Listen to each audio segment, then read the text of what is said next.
कहानी की शुरुआत हैरी नाम के एक लड़के से शुरू होती है जिसके पास ना तो कोई नौकरी थी और ना ही रहने की कोई खास जगह। वो पूरा दिन सड़कों पर ही गुजारता था और ऐसे ही एक दिन जब वो मल त्याग कर रहा था तो एक आदमी उसके पास आता है और उसकी जेब में कोई नशा फेंककर भाग जाता है। इससे पहले कि हैरी कुछ समझ पाता तभी वहाँ पुलिस आ जाती है, जिसे देखकर हैरी भागने लगा। उसे भागता देख पुलिस भी उसके पीछे भागने लगी। हैरी जानता था कि अगर वो पुलिस के हाथ लगा तो उसे जेल हो जाएगी क्योंकि उसकी जेब में नशा था। वो भागता भागता एक मीट शॉप में आ जाता है। हैरी की सांस फूल गई थी, इसलिए दुकान की मालकिन लिविया उसे पानी देती है। तभी वहाँ लिविया का पति जॉन भी आ जाता है। पानी पीकर जैसे ही हैरी जाने लगा तो उसे चक्कर आने लगे। जॉन के पूछने पर वो बताता है कि मैंने कई दिनों से खाना नहीं खाया। ये सुनकर वो दोनों उसे अपने घर लाकर खाना खिलाते हैं। उनके पूछने पर हैरी उन्हें बताता है कि मेरी माँ कई साल पहले मर गई थी और मेरे बाप ने दूसरी शादी कर मुझे घर से निकाल दिया था, इसलिए मैं कई सालों से एक टूटी फूटी वैन में रहता हूँ और छोटे मोटे काम कर अपना गुजारा करता हूँ। ये सुनकर लिविया बताती है कि हमारे बेटे का नाम रॉनी है और वो पिछले कई सालों से अमेरिका में रह रहा है। हैरी की हालत देखकर जॉन उसे अपने साथ काम करने को कहता है और लिविया उसे रहने के लिए रॉनी का कमरा दे देती है क्योंकि रॉनी तो कभी कभी ही यहाँ आता था। सोने से पहले लिविया उसे अपने बेटे की वीडियोस दिखाने लगी। असल में रॉनी एक एक्टर था और उसने कई छोटे छोटे प्रोग्राम्स में काम किया था। अगली सुबह जॉन हैरी को जगाकर अपने साथ मच्छी बाजार में ले आता है ताकि ताजा ताजा मछलियाँ खरीद सके। बाजार से मछली लेकर वो शॉप पर आते हैं और जॉन उसे काम सिखाने लगता है। हैरी भी दिल से काम सीखने लगा क्योंकि जॉन ने उसे घर और काम दोनों ही दिए थे, जबकि उसके सगे बाप ने तो उसे घर से ही निकाल दिया था। देखते ही देखते हैरी इनके परिवार में पूरी तरह घुल मिल गया और जॉन को भी वो बहुत अच्छा लगने लगा। जॉन की उम्र हो रही थी जबकि लिविया दिखने में काफी जवान और खूबसूरत थी। उसकी गुफा में अभी भी काफी आग थी, लेकिन बूढ़ा जॉन उसे अच्छे से बुझा नहीं पाता था, जिस कारण लिविया की गुफा में अक्सर ही चुल मचती रहती थी। एक शाम जब हैरी नहाकर अपने कमरे में आता है तो उसे वहाँ लिविया नजर आती है, जो उसका जवान शरीर देखकर बुत सी बन गई थी। जॉन को भी कुछ होने लगा था, लेकिन वो लिविया से कमरे में आने का कारण पूछता है। लिविया उसे रॉनी के कपड़े निकाल कर देने आई थी क्योंकि हैरी के पास कपड़े भी नहीं थे।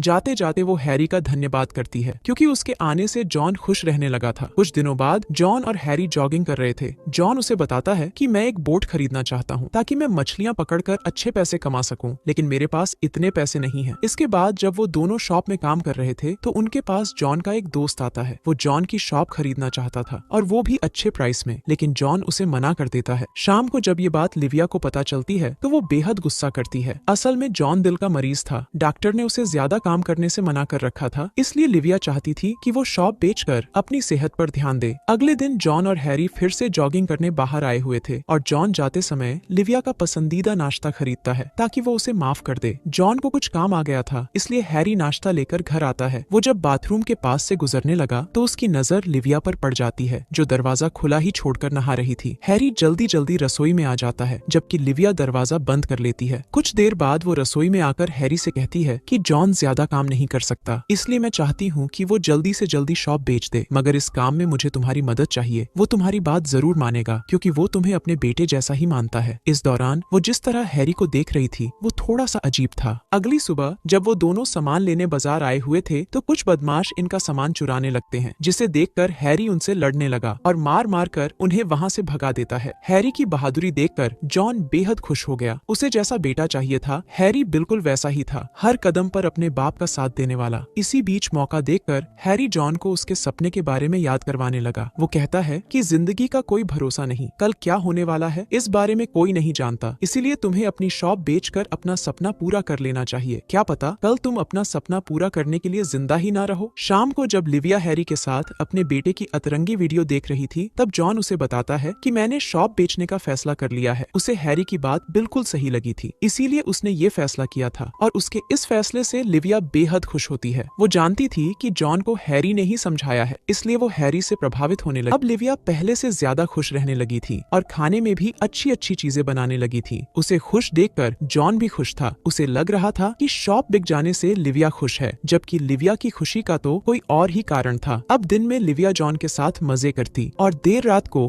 हैरी से धमाके करवाती। इसके अलावा इन्हें जब भी मौका मिलता तो ये उसका पूरा फायदा उठाते। ऐसे ही एक दिन जब ये दोनों धमाके कर रहे थे तो लिविया का बेटा रॉनी अपने परिवार के साथ घर लौट आता है। वो अपनी माँ को सरप्राइज देना चाहता था, लेकिन जब उसे घर में उसकी माँ नहीं मिलती तो वो उसे पुकारने लगा और तभी लिविया अपने कपड़े ठीक करती हुई उसके सामने आती है। रॉनी अपनी माँ से मिलकर बेहद खुश था और लिविया भी अपनी बहू और पोते से मिलकर बदलकर खुश होती है। मेल मिलाप करने के बाद रॉनी अपने कमरे में आता है। यहाँ उसे हैरी नजर आता है। लिविया दोनों की जान पहचान करवाती है। रॉनी को हैरी जरा भी पसंद नहीं आया था, लेकिन वो चुप रहता है। इसके बाद वो जॉन से मिलने शॉप पर आता है। रॉनी को तो हैरी पहले ही अच्छा नहीं लगा था, और जब उसने हैरी को अपने बाप के करीब देखा तो वो उससे और भी नफरत करने लगा। वो किसी न किसी बहाने हैरी को चिढ़ाने लगा, जबकि हैरी उसे हंसी में टाल देता है। रॉनी के आने से लिविया और हैरी का मिलना कम हो गया था, इसलिए उन्हें मुश्किल से प्यार करने का मौका मिलता था। लेकिन जब भी मिलता था तो ये दोनों एक दूसरे को दबोच लेते थे। ऐसे ही एक दिन जॉन के कहने पर हैरी रॉनी के घर खाना लेकर आता है। रॉनी इस वक्त घर पर नहीं था और मॉली का बेटा काफी रो रहा था, इसलिए हैरी मॉली की मदद करता है। इसी बीच रॉनी भी घर लौट आया और वो हैरी को घर में देखकर सोचने लगा कि उन दोनों का चक्कर चल रहा है। कुछ देर बाद रात हो गई और जॉन को सोता देखकर लिविया चुपके से हैरी के पास जाने लगी, मगर उसकी आहट से जॉन जाग गया, जिसके बाद वो उसकी गुफा में धमाके करने लगा। अगले दिन हैरी के बुलाने पर लिविया उससे मिलने आती है और उसे कुछ पैसे भी देती है, क्योंकि वो कंगाल हो चुका था। इसके बाद वो दोनों बातें करने लगते हैं। बातों ही बातों में रॉनी बताता है कि हैरी का मॉली के साथ चक्कर चल रहा है। ये सुनकर लिविया उसे समझाती है कि हैरी काफी अच्छा लड़का है और तुम्हें उन दोनों पर ऐसा शक नहीं करना चाहिए। लिविया को हैरी की तारीफ करते देख रॉनी को लगने लगा कि उसकी माँ का भी हैरी के साथ चक्कर चल रहा है। कुछ दिनों बाद जॉन पूरे परिवार को लेकर घूमने जाता है। सभी लोग बेहद खुश थे, खूब नाच गाना हो रहा था। मगर कुछ देर बाद जब ये लोग खाना खाने लगे तो एक पैर लिविया की टांगों के पास आ गया। लिविया को लगा कि ये पैर हैरी का है, इसलिए वो उसे सहलाने लगी। लेकिन जब हैरी उठकर जाने लगा तो लिविया समझ गई कि ये पैर तो उसके बेटे रॉनी का है। ये देखकर लिविया उस पर गुस्सा करती है, जबकि साला रॉनी हंस रहा था, क्योंकि उसे पता चल गया था कि लिविया का हैरी के साथ चक्कर चल रहा है। उसकी हरकत से गुस्सा होकर लिविया उसे थप्पड़ जड़ देती है। अगले दिन हैरी की मुलाकात मॉली से हुई। हैरी के पूछने पर वो बताती है कि हमारे बीच तुम्हारी वजह से झगड़े होने लगे हैं। रॉनी को लगता है कि मेरा तुम्हारे साथ कुछ चल रहा है। मॉली रॉनी से दूर जाना चाहती थी, लेकिन उसके पास इतने पैसे नहीं थे, इसलिए हैरी जल्दी जल्दी घर आता है और अपने जमा किए हुए पैसे मॉली को दे देता है, ताकि वो अपने बेटे को लेकर रॉनी से दूर जा सके। शाम को जब रॉनी अपने घर आया तो उसे मॉली कहीं नहीं मिलती। काफी सोचकर वो जॉन को फोन करता है और उससे मॉली के बारे में पूछता है। जब जॉन मना करता है तो रॉनी हैरी से बात करता है। हैरी भी कहता है कि मुझे उनके बारे में कुछ नहीं पता। इतना कहकर उसने जॉन को फोन दे दिया। रॉनी गुस्से में आकर हैरी की बुराई करने लगा और साथ ही वो उसे लिविया और हैरी के बारे में भी बता देता है। आखिर में वो उसे अपने पैसे संभालने को कहकर फोन काट देता है। अब जॉन जल्दी जल्दी अपने पैसे देखने लगा, जिसमें से सच में कुछ पैसे कम थे। ये देखकर वो गुस्से में हैरी से इस बारे में पूछता है और तभी लिविया भी दुकान में आ जाती है। वो जॉन को बता देती है कि मैंने पैसे निकालकर रॉनी को दिए थे। ये सुनकर जॉन का गुस्सा तो शांत हो गया, जबकि हैरी वहाँ से जाने लगा, क्योंकि जॉन ने उस पर शक किया था। लिविया उसे रोकने की कोशिश करती है। दोनों को इतना करीब देखकर जॉन समझ गया कि उनके बीच क्या चल रहा है। वो गुस्से में आकर लिविया को मारने की कोशिश करने लगा। जब हैरी उसे रोकने लगता है तो वो उसकी भी धुलाई करने लगता है और इसी हाथापाई में जॉन को दौरा पड़ गया और उसकी वहीं पर मौत हो गई। जॉन की मौत से हैरी बेहद दुखी था और तभी रॉनी उसके पास आता है। वो साला एक चाकू निकालकर हैरी को मारने की बात करने लगा। उसे लगता था कि हैरी की वजह से उसका पूरा परिवार बर्बाद हो गया है। मगर जब हैरी उसकी बात पर ध्यान नहीं देता और वहाँ से जाने लगता है तो रॉनी पीछे से आकर हैरी का गला काटकर उसे जान से मार देता है। और इसी के साथ इस कहानी का यही अंत हो जाता है।